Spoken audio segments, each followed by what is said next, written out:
Let me start by telling you all a story about a 17-year-old teenage girl. Rainey ran home from Portland because school was becoming too tough for her and home life was difficult. Like many runaway teenage youth, she was soon approached by a man who offered to get her a waitress job in a big fancy restaurant.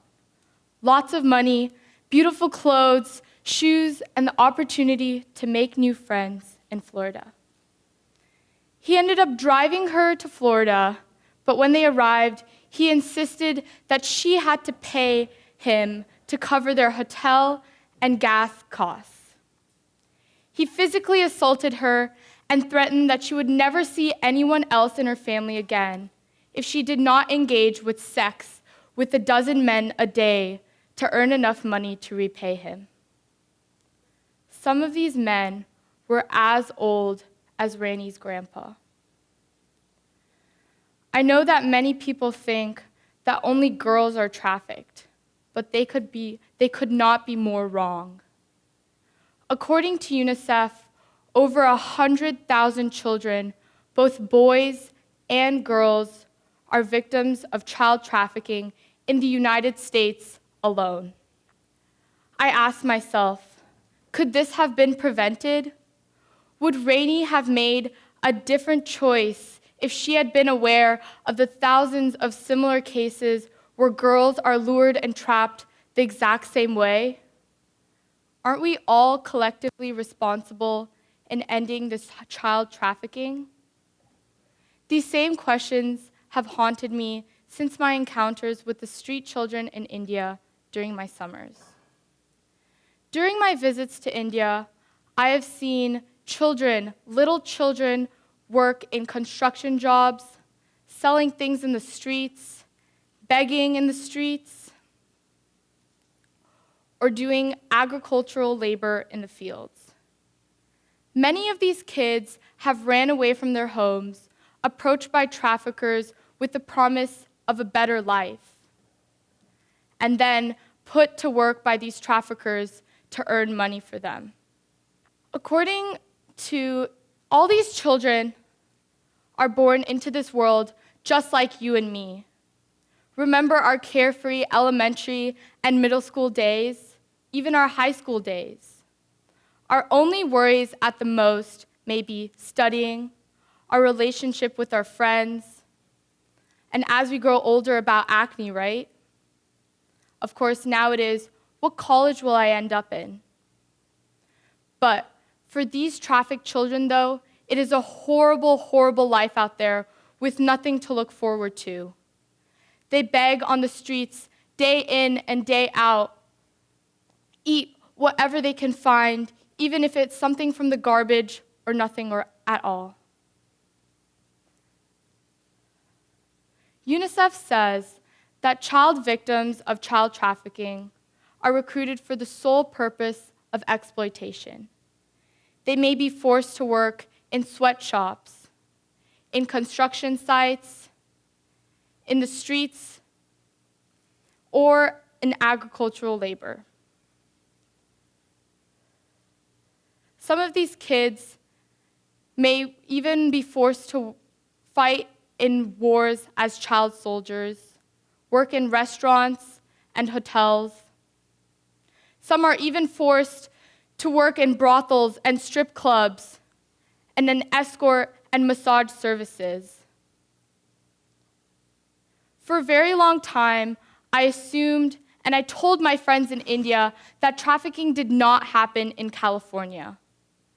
But when I began to research this topic, I was shocked to find out that according to the FBI, San Francisco Bay Area is one of the largest spots for human trafficking in the United States. Shocking, isn't it? I got the same reaction during my presentations with the school children in the Bay Area. They were strong in their belief that trafficking did not happen in such a rich community like ours. During my awareness presentations in multiple schools in the Bay Area and in India, one thing I found common, a pattern that I saw, was that children do not know much about trafficking. the word trafficking itself was alien to a lot of them. A few children told me that it had to do with making sure that children are following the correct traffic rules, or that it had to be with literally the traffic on the streets. After hearing this, I went ahead and explained to them what trafficking is. Students then had questions on why and how children are being trafficked. What are some of the tactics that traffickers use to lure kids into this exploitive situation? What are some of the resources that children can use for help? Children make up 1/3 of all human trafficking in the world, according to UNICEF. If children are the ones who are being trafficked, it does not make sense to me at all as to why they're being shielded from being educated about trafficking. Shouldn't they be learning the critical thinking skills in order to protect themselves and others from trafficking? Ignorance is a scary thing because traffickers use this to their advantage.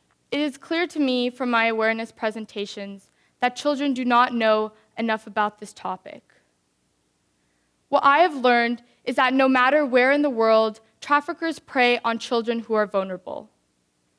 Children are naturally innocent, and traffickers use this to their advantage to separate them from their families. Why do traffickers do this? Turns out there's an unbelievable amount of money that goes in. There's an unbelievable profit in the billions of dollars that go into trafficking. Unlike drugs, which can only be sold once, a trafficked child can be sold over and over and over again.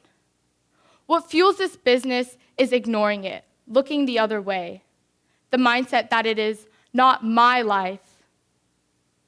No country is immune to child trafficking.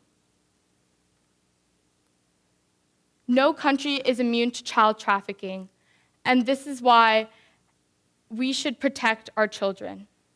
In order to fight child trafficking, the first step is to create awareness. And from what I have learned from my presentation, awareness presentations in multiple schools, is that children do not know enough about this topic.